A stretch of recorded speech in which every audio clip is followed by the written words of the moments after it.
Je voyage à travers le sensible pour m'imprégner de toutes ses textures, ses couleurs et son intensité et ouvrir les corps et les cœurs en y déposant des mots d'amour et de beauté qui disent au monde la valeur des choses et leur rendent justice. Bienvenue dans le podcast des auteurs de sens, des éveilleurs de conscience et des engraineurs de demain.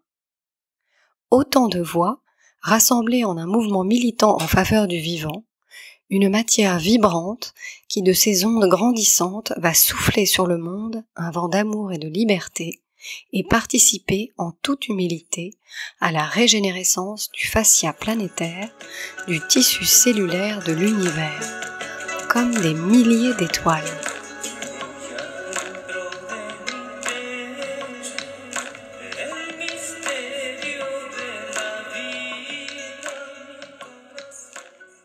Pour ce 3e épisode du podcast des auteurs de sens, j'ai invité une personne très spéciale qui fait de la poésie, mais pas n'importe laquelle.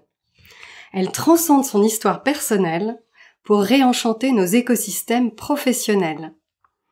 Conteuse d'aventures humaines, elle met les mots en voix et les fait chanter pour éclairer et apaiser nos mots et leur faire prendre racine, les incarner et au ciel les relier pour mieux les transformer.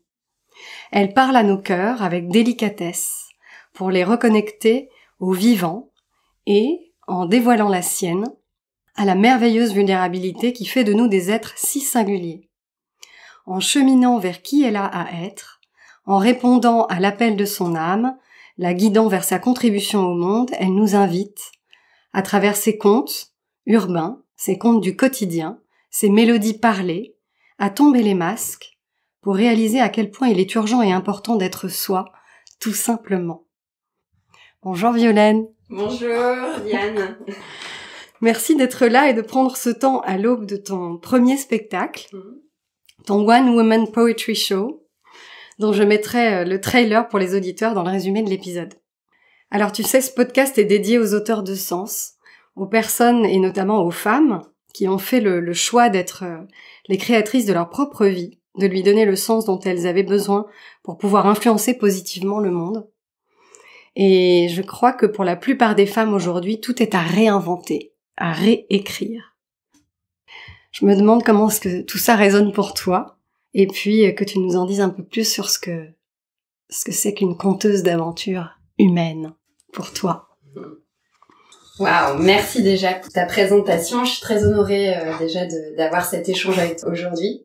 Il y a plein de choses forcément qui résonnent et qui font écho à des choses qui me semblent assez importantes. La poésie d'abord, c'est quelque chose qui moi me parle beaucoup. Tu parlais de apporter un changement de regard dans le monde actuel. Pour moi, la poésie, et encore plus la poésie vivante, qui est le type d'art que je me propose de proposer au monde, c'est une manière de décaler son regard, d'apporter un témoignage de ce que je vois de notre époque, mais en y mettant une touche mélodieuse, on va dire. Voilà, donc il y a ça. Quelle autre résonance j'ai entendu effectivement l'importance de porter à jour sa propre singularité. Alors forcément, c'est un sujet qui me parle parce que ça a été ma démarche personnelle, d'essayer d'aller déjà savoir où elle se situait, cette singularité, et de pouvoir la partager dans ce que je propose aujourd'hui, dans ma pratique. Ça apporte tellement, c'est tellement réjouissant que je me dis qu'en le partageant, il y a peut-être des chances que ça trouve des résonances chez d'autres. Donc ça, c'est quelque chose d'important pour moi et qui trouvait un écho. Tu parlais de réinventer aussi tout un tas de choses aujourd'hui. En tant que femme, mais au-delà de ça, de se réinventer, je trouve que c'est vrai autant pour les femmes que pour les hommes aujourd'hui. Et il y a cette notion vraiment d'inclusion du ensemble des femmes et des hommes pour moi là-dessus, et de se réinventer, c'est vraiment pour moi une autorisation qu'on a le droit de se donner et qui me semble dans le monde aujourd'hui importante à se donner. Ouais, puis réinventer aussi tu parles des femmes et des hommes et de la relation aussi qu'on a ensemble, qui finalement s'est construite sur des modèles qui ne nous correspondent plus aujourd'hui. Exactement, et puis la relation ensemble, homme-femme, femme-femme, homme-homme, et au-delà de la relation qu'on peut voir au niveau de l'intimité, même dans les relations professionnelles, vraiment dans les rapports humains.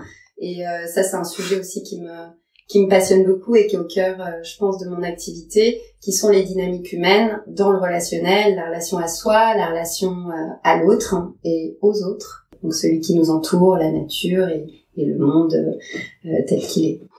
Et la question qui me vient là, c'est à quel moment est-ce que tu t'es mise en chemin? Ça a été quoi le déclencheur pour toi de cette quête de singularité? C'est pas comme ça que ça s'est déterminé pour moi. C'était plutôt une quête de sens au démarrage.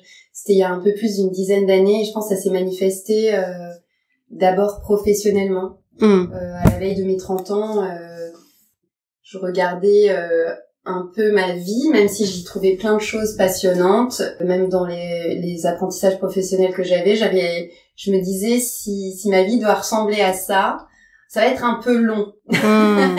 Ça manquait d'une substance que je recherchais et ça m'a engagée dans une première grande reconversion professionnelle qui était très atypique à l'époque, je crois, et qui était vers le social business et qui était vraiment pour moi une première manière de réconcilier des univers, le social et le business, qui a priori ne se parlent pas, mais que j'étais vraiment intéressée d'explorer pour justement essayer de trouver du sens et une réconciliation. Et c'est à partir de là que je me suis mise en chemin, à essayer de comprendre le monde, le réconcilier, et ça m'a amené du coup à aller un petit peu à l'intérieur de mon monde, à me questionner et donc à me mettre en chemin. Et alors pourquoi la poésie? Comment est-ce que la poésie est arrivée dans ta vie? Spontanément, j'aimerais te dire par hasard, et en fait, si je relis ma vie, elle était déjà là ponctuellement à différents moments, tôt dans ma vie, mais je pense que j'en avais pas vraiment conscience. Je pense que je me revois adolescente, aimer la poésie classique, etc. J'aimais les sonorités, j'aimais en cours de français les études de poésie spécifiquement plus que le reste. Donc il y avait déjà cette appétence, ou en tout cas, je sais pas si c'est une appétence, mais le goût des jolis mots et des sonorités aussi. Parce que je me souviens aussi dans ma chambre d'adolescente de m'écrire des listes de mots qui riment. C'est marrant, c'est très anecdotique, mais je me revois le faire. Mais à l'époque, je pense qu'on l'aurait pas mis en exergue. Ouais, puis je crois que c'est pas anecdotique, c'est pas si anecdotique que ça. Parce que finalement, quand tu te poses la question de ce que souvent, je sais pas, à 40 ans ou avant ou après, où tu te dis, mais finalement, j'ai vraiment envie de contribuer à partir de qui je suis vraiment, comment je fais, où est-ce que je trouve ces clés pour savoir quelle est cette singularité qui m'habite, finalement, souvent ça prend racine dans l'enfance, dans l'adolescence, tu vois. Donc c'est pas si anecdotique que ça. C'est pas anecdotique, mais du haut de l'âge et de l'adulte que j'ai aujourd'hui. En revanche, à l'époque, je pense qu'on n'aurait pas parié, ni moi, ni autour de moi, sur le fait que je puisse proposer professionnellement de faire de la poésie aujourd'hui. Bien sûr, bien sûr. C'est plutôt ça, bien sûr. Ce que je voulais dire. Et après, je me vois aussi étudiante écrire ce que je vivais en poésie, dans un carnet, mais c'était de la poésie qui n'avait absolument pas vocation à être partagée. Et le grand déclic, vraiment, je pense que ça a été au moment où tout à l'heure je parlais de ma quête de sens et d'un changement professionnel, un premier changement professionnel majeur il y a une dizaine d'années. Et suite à ça, j'ai rencontré par hasard les scènes ouvertes de Slam, qui est un lieu de poésie vivante. Et je suis montée sur scène vraiment un soir par hasard, alors même que je m'y rendais sans avoir l'intention de dire quoi que ce soit. Et pour X raisons, je me suis retrouvée sur scène ce soir-là et je suis plus jamais redescendue, et c'était en mai 2013. Voilà. Ouais, donc t'as eu vraiment un coup de cœur pour ce mode d'expression.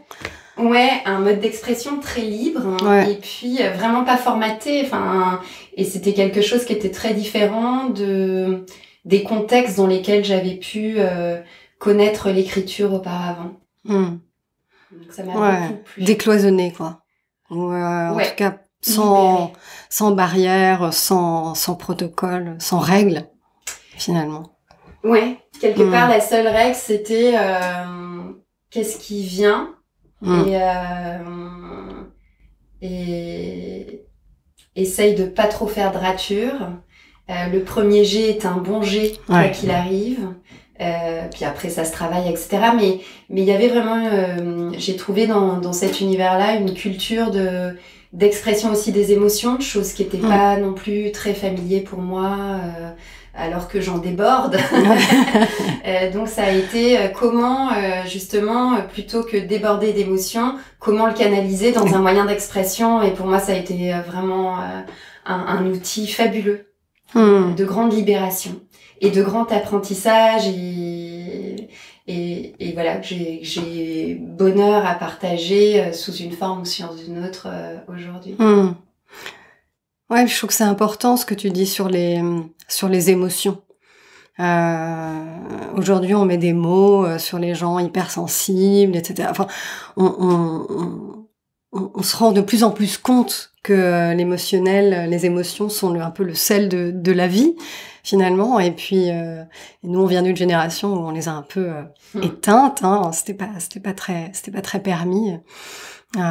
Mais je crois qu'aujourd'hui, j'ai l'impression que si on veut aborder ou vraiment être disruptif, c'est mon mot en ce moment, on peut pas faire sans les émotions.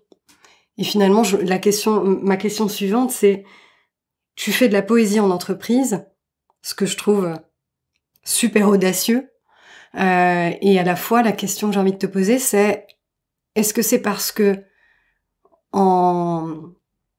avec cet outil-là, disruptif dans ce contexte-là, parce que finalement, la poésie en entreprise, on n'y aurait pas pensé, tu vois, et j'imagine qu'il y a encore plein de personnes qui peuvent se dire, oh, mais c'est quand même étrange ce truc.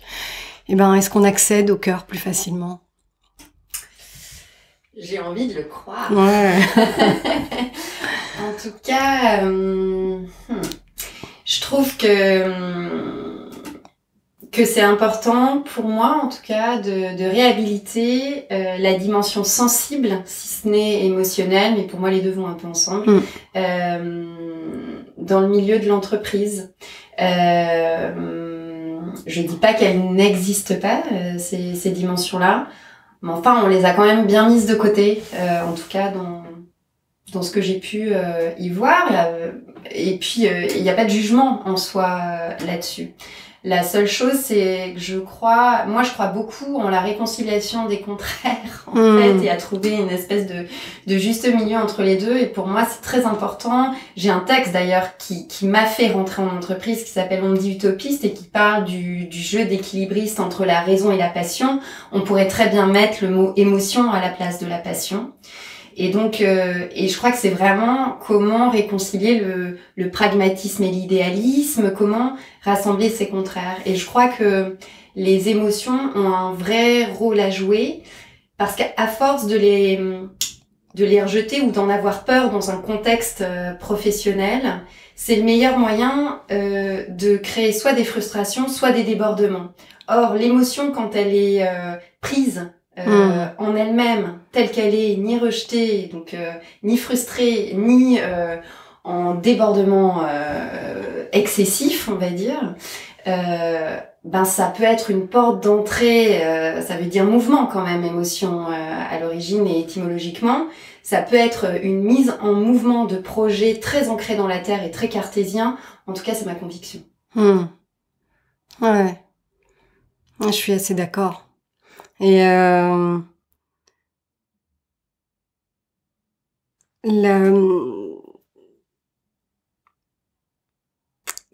la question que je me pose en rapport avec le sujet un des sujets qui moi me tient à cœur, tu as déjà un petit peu répondu tout à l'heure, c'est qu'est-ce qui dans ton histoire personnelle, mais aussi dans ta lignée finalement de femme, dans ton héritage, résonne avec ton engagement aujourd'hui et la femme que tu es devenue ou celle que tu es maintenant? C'est une question difficile, je trouve. Je sais pas d'ailleurs si je peux vraiment y répondre de manière formelle. C'est une exploration évidemment que moi j'ai fait à titre personnel dans ce fameux chemin que tu décrivais tout à l'heure. C'est quelque chose au bout duquel je pense que je ne suis pas et qui voilà. Pour autant, cette exploration, c'est quelque chose qui nourrit ma poésie et mes textes aujourd'hui. En revanche, le formaliser tel que, je crois que je trouverais pas difficile. Les mots. Et puis, je pense qu'il y a une part de moi qui est aussi pudique et qui aurait du mal à l'offrir tel que au monde. Les textes sont pour moi, les textes poétiques que je fais le retranscrivent. Et à titre indicatif, j'ai un texte qui d'ailleurs ouvre mon spectacle, qui s'appelle Laborieux Crémade, et qui est vraiment un texte qui parle de mes étés d'enfant. Et puis c'est une sorte d'hommage, et c'est aussi un texte qui parle des racines. Donc quelque part, ça vient faire écho à mon histoire familiale ou aux valeurs qui font que je suis la personne d'aujourd'hui. Bon, il y a plein d'autres choses, mais c'est déjà un petit bout qui est restitué là-dedans à ma manière à moi. Ouais, mais merci d'avoir quand même essayé d'y répondre, parce que je sais que c'est pas facile. La raison pour laquelle j'avais envie de te demander ça, c'est que j'ai l'impression en parlant, en échangeant avec d'autres femmes, que à notre génération, en particulier, on a... j'ai l'impression qu'on est toutes un peu investies d'une mission de libération, tu sais, des générations d'avant, quoi. Tu vois, de nos mères, de nos grands-mères, etc., en faisant ce qu'on a à faire, tu vois, et finalement, peut-être qu'il n'y a pas besoin de le formaliser, comme tu dis. Mais il y a quelque chose de cet ordre-là. J'ai ce sentiment-là, moi. Alors maintenant que tu me dis ça, la chose peut-être que je pourrais rajouter, c'est peut-être sans pouvoir le formaliser réellement, c'est plutôt le fait de prendre la parole publiquement, que ce soit sous forme poétique, c'est déjà pour moi une grande libération à titre personnel. Je pourrais pas parler à la place des membres de ma lignée ou de ma famille, mais j'ai le sentiment que cette prise de parole là, pour moi, c'est un immense pas. Ouais, parce que finalement, dans ton parcours, t'as pas fait de théâtre, ou je sais pas, ou peut-être à titre personnel, mais t'es pas comédienne, et là, t'es en train de faire un truc, encore une fois, tu oses à fou, quoi. Et je trouve que, moi, je suis admirative. Je trouve que c'est incroyable, de le faire et d'en faire sa contribution, tu vois, vraiment. Et moi ça, en tout cas, voilà. Merci beaucoup. J'ai hâte de voir ton spectacle. Moi, j'ai parce hâte que de voilà. l'offrir au monde. Mais oui, mais ça se sent. Et alors, j'avais aussi envie de te demander quelque chose.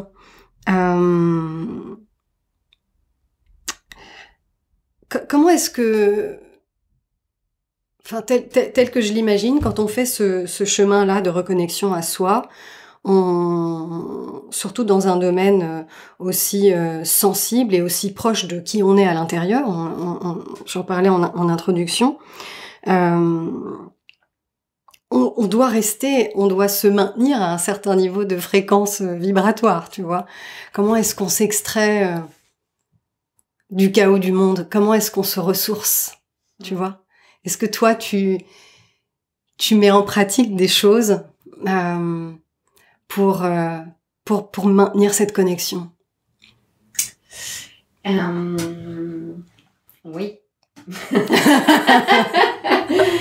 Ça peut prendre plein de formes, en fait. Il y a des choses que je fais de manière régulière, et puis ce que j'entends, en tout cas, c'est comment s'extraire du monde. C'est probablement ce qui me parle le plus. C'est comment rester, pour garder la connexion, tu vois. Exactement, rester en connexion avec soi-même. Déjà, moi, je m'offre chaque matin un vrai temps sans condition d'écriture. J'écris tous les jours, et ce depuis 6 mois. Je le faisais déjà avant, mais peut-être pas tous les jours. Un temps où je suis vraiment... c'est pas un temps d'écriture pour offrir quelque chose au monde, c'est un temps d'écriture pour moi-même et de ma propre exploration. Et parfois, il en sort des textes que je suis ravie de poster et de partager avec le monde. Mais ça, pour moi, c'est un vrai temps que je m'octroie et que j'aime pas trop ne pas avoir. Donc, combien de temps tu prends? C'est précieux. Écoute, je me time pas. Ouais. Je me mets pas justement. Ça peut être une demi-heure et ça peut être 3 heures. Et ça peut être une matinée entière. Enfin, voilà. C'est comme ça vient, puis je lis des choses et puis je laisse venir. Enfin, c'est un moment vraiment de je suis hors du monde, je réponds pas à mes messages, c'est un temps pour moi. Pour le moment, je peux me le permettre et du coup, j'en jouis très très amplement. Alors je rebondis sur ce que tu dis à la fin, sur cette idée de se le permettre, parce que je pense que, tu vois, en entendant des choses comme ça, beaucoup de gens pourraient réagir en disant oui, mais enfin moi j'ai pas le temps, ou d'autres personnes calibrent, tu vois, leur journée de façon très mathématique pour surtout optimiser, etc. Et tu vois là l'idée qui me vient, c'est oui, mais ce temps, et tu vas me dire si c'est ça pour toi, ce temps que tu prends qui est non négociable, en fait drive tout le reste. C'est-à-dire ça vient, est-ce que ça vient pas nourrir tout le reste encore plus? C'est-à-dire que la clarté, elle est encore plus incisive, l'énergie va être encore plus présente et plus vivante, non? Si. Ouais. Je trouve que, en tout cas, ça me semble très juste ce que tu es en train de dire. Et puis, ça vient nourrir mon geste aussi. Et donc, la confiance. Et donc, la confiance aussi dans ce que je peux proposer au monde parce que je l'exerce, parce que il y a quelque chose un peu de l'artisan aussi là-dedans et je trouve que plus on le nourrit, plus on est apte à en parler et à l'offrir derrière. Et au regard aussi de ce que tu dis, je peux tout à fait comprendre que tout le monde n'ait pas ce temps dédié. En revanche, pendant longtemps, et ce qui m'amène à avoir ce temps dédié aujourd'hui, et jusqu'à quand, ça je ne le sais pas, mais par contre, j'ai toujours pris des temps pour écrire, et ça peut être une demi-heure. Et dans ma pratique initiale d'écriture, c'était d'ailleurs dans les ateliers de slam, donc d'écriture et d'oralité que j'ai pu connaître et dans lesquels je me suis formée à une époque, c'était... on a un quart d'heure pour écrire ce qui vient et ensuite le partager devant les autres. Donc des fois, il n'y a pas besoin de tant de temps que ça. Et c'est fou ce qui en un quart d'heure peut venir. Ouais, et puis là, t'as pas le mental qui vient de court-circuiter. C'est-à-dire que t'as accès beaucoup plus direct à ton intuition et à ce qui est au cœur. Ce qui est là. Ouais. Ouais, et puis je trouve que au-delà, alors moi je t'ai questionné sur le rituel, mais il y a aussi, c'est un vrai processus créatif en soi finalement, aussi de faire ça, j'ai l'impression, tu vois, parce que comment est-ce qu'on peut avoir l'espace suffisant pour laisser entrer et accueillir les idées quand on se le donne pas finalement ce temps. Ça me paraît ouais. Probablement, et en tout cas, j'ai conscience que ce temps-là est vraiment précieux. Précieux pour moi-même et pour ce que je propose aux autres. Ouais, j'entends bien ce que tu dis. Et là, du coup, je reviens, tu sais, à la question que je te posais au tout début. Conteuse d'aventures humaines. Alors, c'est quoi? Mais c'est quoi? C'est extraordinaire, c'est magique. Ben, c'est un peu magique. C'est beau. Ouais, c'est assez fou. Conteuse d'aventures humaines. Conteuse parce que, alors je suis pas une conteuse traditionnelle, mais par contre je suis conteuse au sens de raconter des histoires. C'est un mot auquel je tiens parce que j'aime raconter des histoires ou permettre aux gens d'en raconter. Et entre parenthèses, d'aventure humaine, c'est pour spécifier le genre d'histoire que j'aime raconter. Et j'aime raconter le vécu, j'aime raconter le quotidien et en faire des aventures pour leur redonner du sens, pour voir la vie un peu différemment aussi. Et je m'intéresse beaucoup. Ce que j'aime raconter, c'est le quotidien, c'est des mots avec des mots simples. En gros, ce qui m'intéresse, ce sont les dynamiques humaines, ce qui fait qu'on avance dans la vie, nos ressorts humains. Je m'intéresse beaucoup à ces sujets-là et c'est ce genre d'histoire dans Conteuse d'aventures humaines que j'aime raconter. Voilà. Et mon leitmotiv dans cette dans cette dénomination-là, c'est vraiment donner vie aux histoires par les mots, la voix, le regard, la poésie et les images.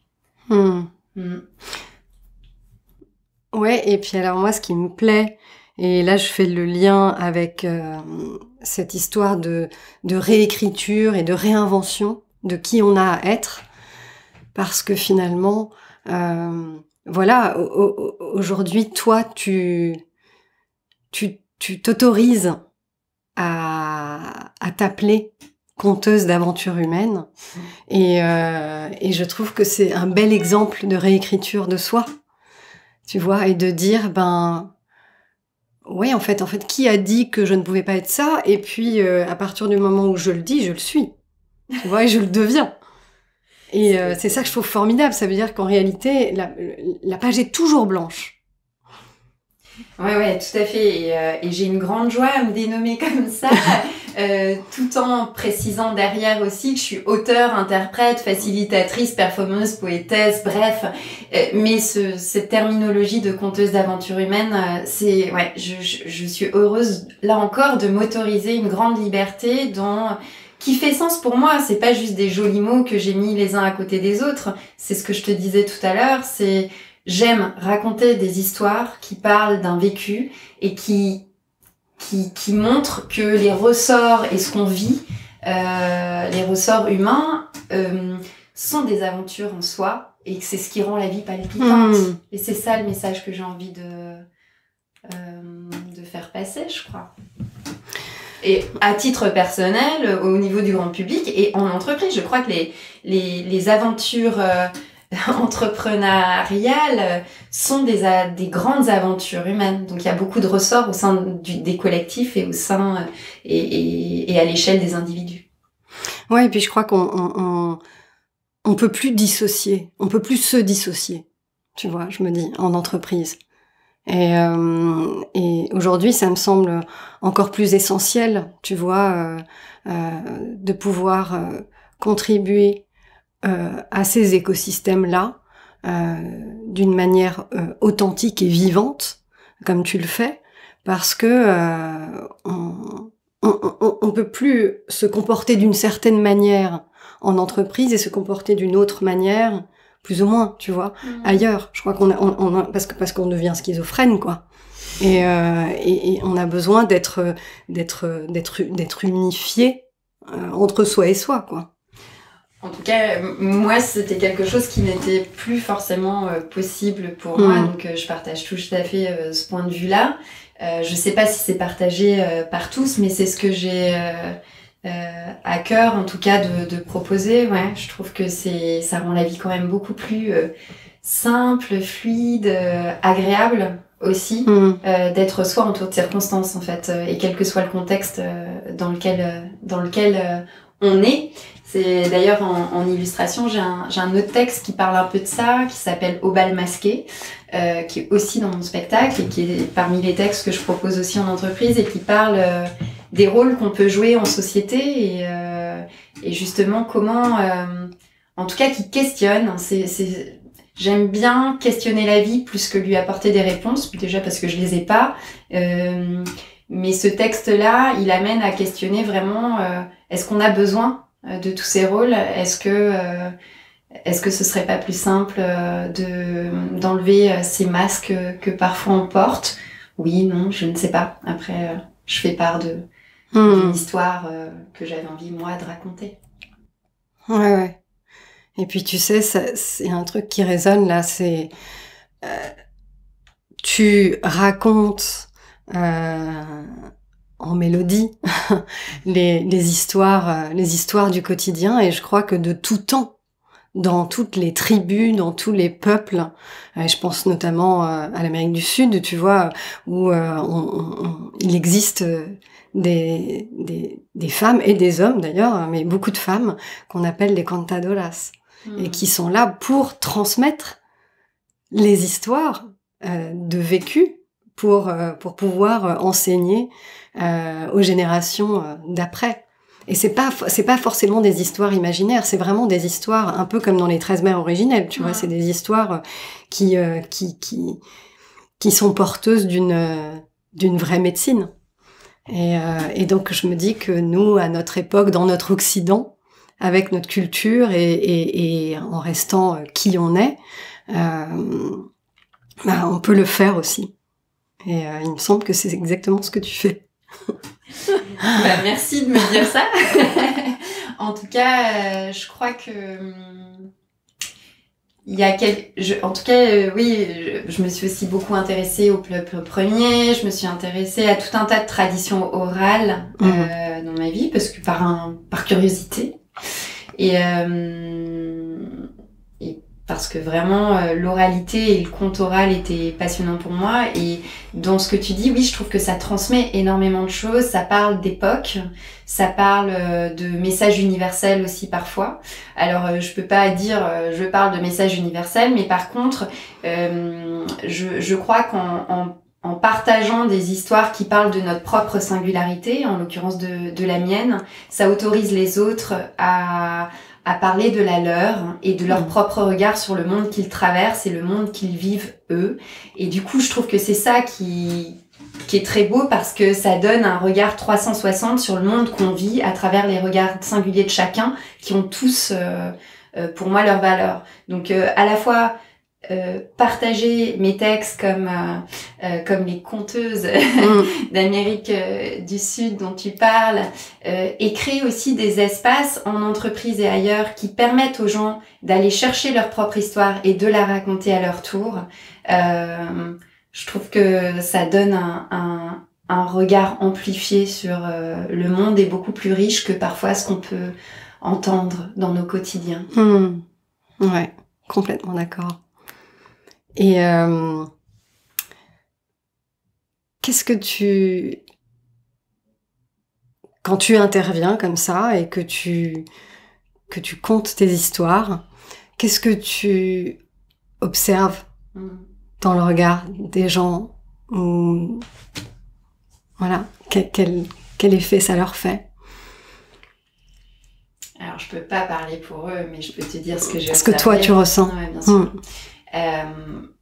Il y a plusieurs moments. Il y en a deux qui me viennent spontanément. Il y a le moment où je partage un texte, et il y a le moment de l'après, où c'est eux qui viennent vers moi.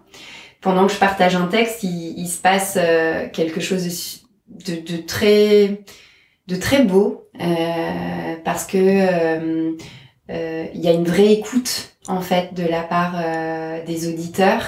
Et c'est comme si il y avait un cercle invisible qui nous reliait. Donc j'envoie quelque chose, souvent avec une dimension peut-être émotionnelle, et on me renvoie quelque chose en écoutant, ce qui fait que c'est comme si ça me nourrissait pour dire, et ainsi de suite jusqu'à la fin de mon intervention. Donc ça, c'est à vivre, c'est très beau. Donc c'est déjà un moment de partage. Et puis après, souvent dans les espaces où j'ai eu à intervenir, il y a soit des ateliers, soit plutôt des cocktails. Souvent c'était dans des conférences, donc c'était des moments d'ouverture ou de clôture d'une conférence. Mon texte clôturait une conférence pour ouvrir justement à autre chose derrière. Et souvent derrière il y avait des cocktails ou des moments où on pouvait échanger avec les auditeurs. Et ce dont je me suis aperçue et que j'ai trouvé magnifique, et c'est aussi ça qui fait que je trouve que ça a un sens de proposer ce que je propose aujourd'hui, c'est que au-delà des merci et des choses comme ça, j'ai vu qu'en racontant mes histoires, ça autorisait les gens à venir me raconter la leur et à libérer leurs propres paroles. Et je crois que ça c'est quelque chose qui me touche beaucoup, et surtout qu'il y a une vraie vocation. Ouais. Donc il y a ça, et voilà, ça les emmène, raconter mon histoire les emmène dans leur propre histoire, et en tout cas c'est ce que j'ai eu l'impression de vivre, tant en entreprise quand j'ai eu à le faire, et pour la petite anecdote, parce que c'est quelque chose que j'avais pressenti mais je m'en rendais pas compte très tôt, j'aime beaucoup la raconter parce que c'est un moment qui reste vraiment gravé dans ma mémoire. J'avais partagé au tout début où je montais sur des scènes slam, donc il y a bientôt 9 ans, un de mes textes dans un petit bar de Gare de l'Est. Et ce texte parle, j'en parlais tout à l'heure, de mes étés d'enfant et du sud de la France. Et à la fin, il y avait un papy algérien qui était là et qui m'a remercié et qui m'a dit merci parce que j'ai senti et j'ai pu regoûter aux dattes et aux figues de mon pays et de mon enfance. Et à aucun moment dans mon texte, il n'y a le mot figue et il n'y a le mot date. Et ça m'émeut énormément. Ouais, c'est fou ce que tu dis. Ça veut dire qu'il y a comme une transposition en images à entendre certains mots dits d'une certaine manière, et tout à coup ça vient contacter les émotions parfois lointaines, quoi. C'est extraordinaire. Alors je peux pas dire que ça fait ça pour tout le monde, ouais. Mais en tout cas pour ceux qui m'ont restitué, et à l'échelle des organisations dans lesquelles je suis intervenue sur certains de mes textes, et à l'échelle des scènes artistiques où j'ai pu être, c'est quelque chose qui m'a été renvoyé. Donc et ça me touche à chaque fois énormément. Ouais, puis je trouve qu'il y a quelque chose de l'ordre du sentiment d'appartenance universelle qui se fait. C'est-à-dire que nous, on est tellement habitués depuis des années, on peut même dire des siècles, à cultiver cette individualité. On est là dans nos petites maisons, on fait nos petites choses.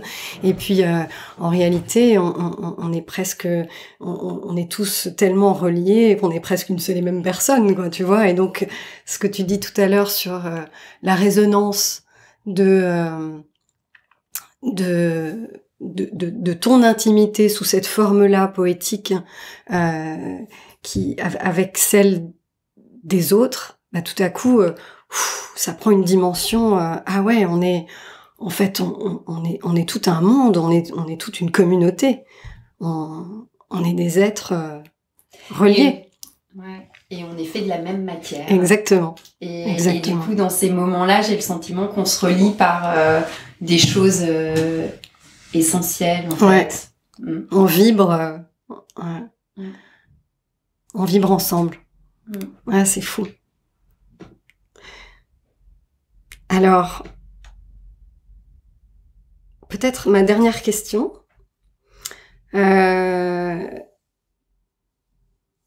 Si tu avais un message à faire passer aux femmes et au monde aujourd'hui pour demain? Qu'est-ce qui te viendrait à l'esprit si tu avais envie de dire quelque chose aux gens?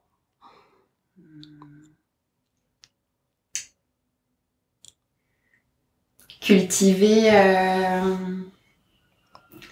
sa curiosité du monde, son propre regard du monde, et oser le partager. Oser. Oser, c'est le mot. Ouais. Oser partager sa vulnérabilité et sa singularité. Ouais. Son regard et sa musique personnelle. Tout en accueillant celle des autres. Alors ça, ce serait incroyable. Un monde incroyable. Un monde merveilleux. Un monde incroyable. Merci Violaine. Merci Diane. Donc je rappelle, alors tu vas rappeler le lieu parce que, mais je rappelle que la première de ton One Woman Poetry Show se tiendra le 30 janvier à 17h30 au Kibélé Café Théâtre dans le 10e arrondissement de Paris. Il reste quelques places à prendre sur internet pour cette date-là. Et en exclusivité, je vais bientôt l'annoncer. Ouais. Il y a une première date en appelant une deuxième. J'ai également le 12 février à l'espace André Chédid de Issy-les-Moulineaux la possibilité de rejouer ce spectacle. Donc, je suis ravie et j'ai hâte de partager vraiment ce rêve qui devient réalité avec ceux qui auront plaisir à venir l'écouter. Ouais. Génial. Moi, j'ai pris ma place. Et je me réjouis vraiment beaucoup. Donc, voilà. Aucune hésitation, quoi. Faut y aller. Merci beaucoup, Violaine.